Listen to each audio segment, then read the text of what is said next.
Hay una frase de John D. Rockefeller que siempre me ha llamado la atención. Dice algo así como: la habilidad para tratar con la gente es un bien tan comprable como el azúcar o el café. Sí, la conozco. Y añadía: y pagaré más por esa habilidad que por ninguna otra bajo el sol. Hoy vamos a hablar precisamente de eso. Un tema clave, sin duda. Nuestra fuente principal van a ser extractos de un clásico, ¿no? Cómo ganar amigos e influir sobre las personas, de Dale Carnegie. Un libro que, bueno, ha vendido millones, traducido a muchísimos idiomas, Una barbaridad. y que viene de la experiencia de Carnegie dando cursos para adultos, desde 1912. Un pionero total en esto. Totalmente. Y nuestra misión aquí, si se puede llamar así, es, bueno, intentar sacar algunas de esas técnicas clave, ¿no? Las que siguen valiendo hoy. Claro, Porque no son trucos pasajeros, son principios basados en cómo somos, en la naturaleza humana, observación pura y dura durante décadas. Se trata de entender qué nos mueve por dentro. me ha recordado una cita de William James, el de Harvard. Decía algo como: comparado con lo que deberíamos ser, estamos medio despiertos. Interesante. Hacemos uso de solo una pequeña parte de nuestros recursos. Y creo que el objetivo de Carnegie, y el nuestro hoy, es justo ese: ayudar a despertar un poco más esos recursos que tenemos ahí, latentes, para relacionarnos mejor. Exacto. Sacarles partido. Muy bien, pues entremos en materia. El primer gran principio que marca Carnegie es evitar la crítica, la condena y la queja.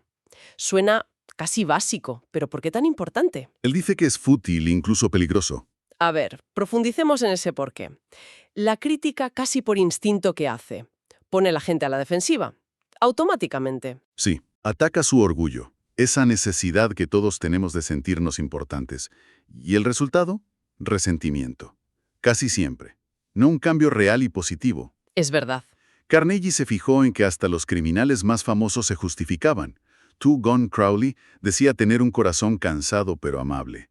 Al Capone se veía como un benefactor público. Increíble.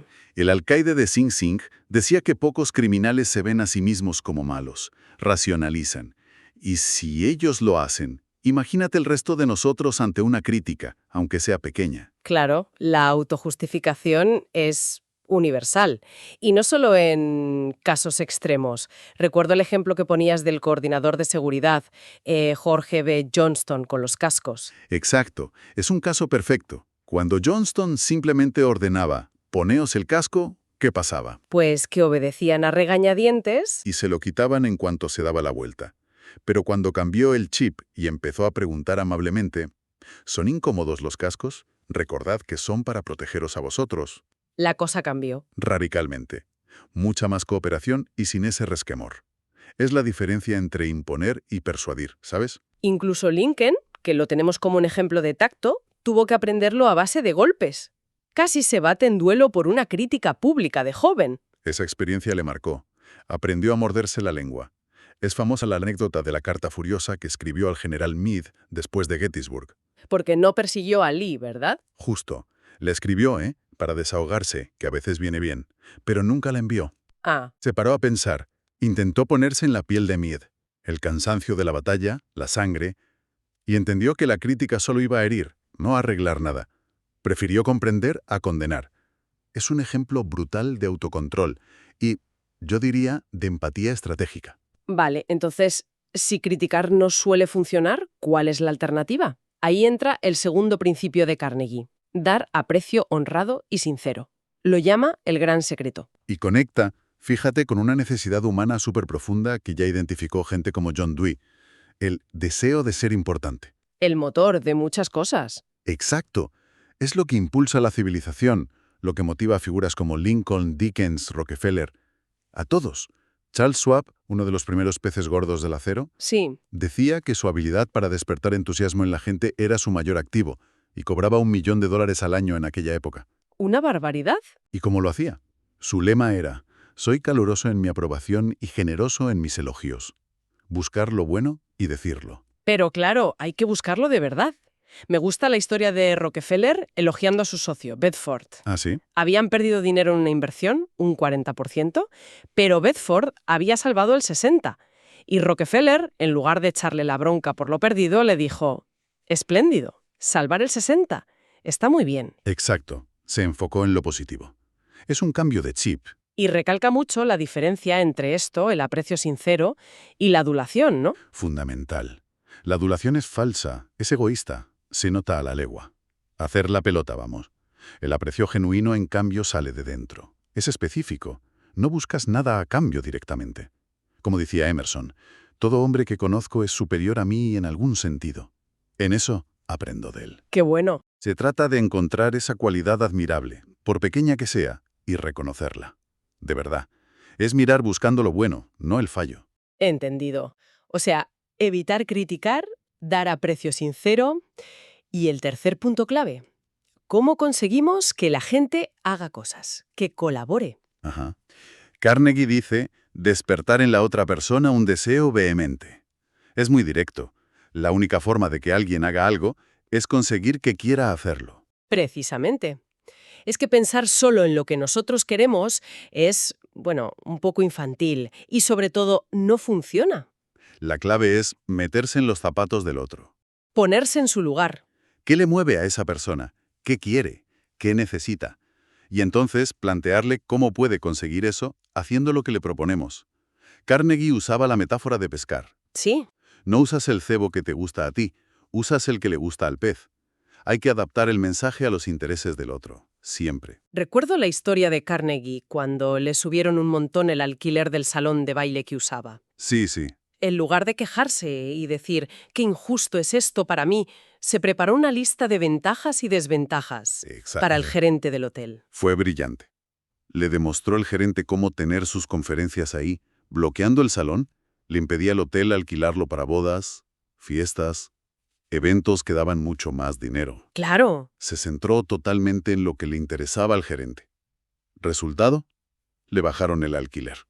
Es un ejemplo perfecto de cómo cambiar el enfoque de mis problemas a tus beneficios o tus problemas. es lo contrario a la comunicación que no funciona, como esa carta de la agencia de publicidad que contaba Carnegie. Uf, sí, Y claro, no conseguían nada, hasta que la rehicieron enfocándola en cómo podían ayudar al director de la emisora a solucionar sus problemas. Ahí sí, y esto vale para todo, ¿eh? Desde convencer a un niño pequeño para que vaya a la guardería, no le dices tienes que ir, le cuentas lo guay que va a ser para él. Jugar con los dedos, pintar, despertar su interés. justo. O motivar a alguien en el trabajo, mostrándole cómo esa tarea le va a ayudar a desarrollar una habilidad que quiere o a sentirse más importante, más capaz. La niña que no comía cereales. Ah, sí, buenísima. O sea, hasta que la madre, muy lista, le dejó prepararlos a ella. Convirtió una obligación en un acto de autonomía, de soy mayor. Le dio una vía de expresión. Exacto. La clave es alinear lo que pedimos con un deseo que ya existe en la otra persona. Buscar esa conexión. Muy bien. Hemos hablado de crítica, aprecio, motivación. Ahora, ¿cómo conectamos mejor? ¿Cómo caemos bien pero de forma genuina?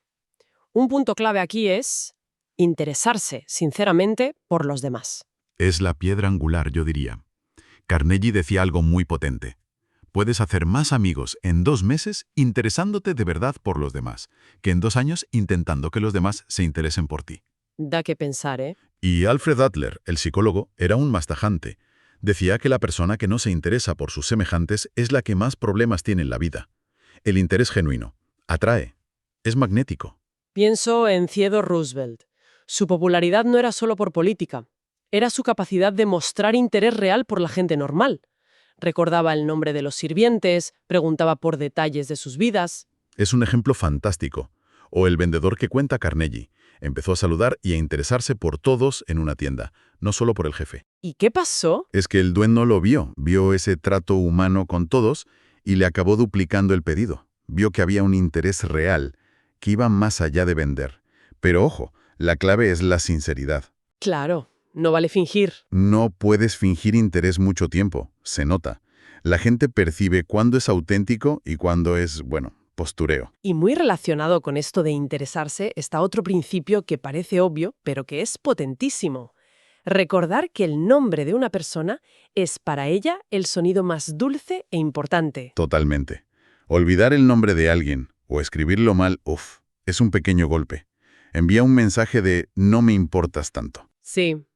En cambio, usarlo y usarlo bien es un halago sutil. es reconocer a la persona como individuo. Piensa en Jim Farley, el que ayudó a elegir a Roosevelt. El que recordaba miles de nombres, 50.000. Tenía un sistema, claro, pero sabía que llamar a alguien por su nombre, hola Bill, firmar como Jim, creaba una conexión personal inmediata, clave en política y en la vida. Andrew Carnegie también era un maestro en esto.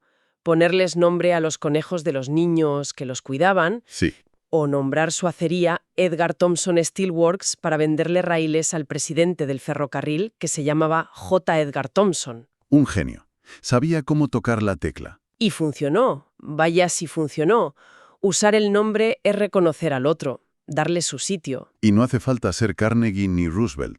El ejemplo de Ken Nottingham en la cafetería. El del nombre de la empleada. Eunice, sí. Algo tan simple como preguntar su nombre y usarlo. Pasó de ser una interacción anónima, funcional, a algo más cálido, más personal. El resultado, mejor servicio, sí, pero sobre todo, una pequeña conexión humana. Detalles que marcan la diferencia. Y ya para ir terminando con esta parte de conectar, el último punto. Ser un buen oyente. Animar a los demás a hablar de sí mismos. Es curioso, ¿verdad? Porque a menudo pensamos que para caer bien hay que ser súper hablador, contar cosas interesantes. Sí, ser el centro de atención. Y Carnegie dice, no, escucha. Charles W. Eliot, el presidente de Harvard, decía que no hay mayor halago que la atención exclusiva. Escuchar de verdad, con interés. No es ser pasivo, es un acto de generosidad enorme. Recuerdo la anécdota de Carnegie en una fiesta. Se pasó horas escuchando a un botánico, fascinado. Apenas habló. ¿Y qué pasó al final? Que el botánico le dijo a alguien que Carnegie era un conversador interesantísimo. Solo por escuchar. Es que es así. La gente necesita ser escuchada. Piensa en el cliente cabreadísimo de la compañía telefónica. Sí, no había argumento que le calmara. Pero llegó un empleado que simplemente se sentó a escucharle, pacientemente, durante horas. ¿Y qué ocurrió? ¿Se calmó? Toda la hostilidad se disipó, se sintió comprendido. Es increíblemente poderoso. Incluso Lincoln, a veces, hablaba horas con un viejo amigo sobre temas complejos.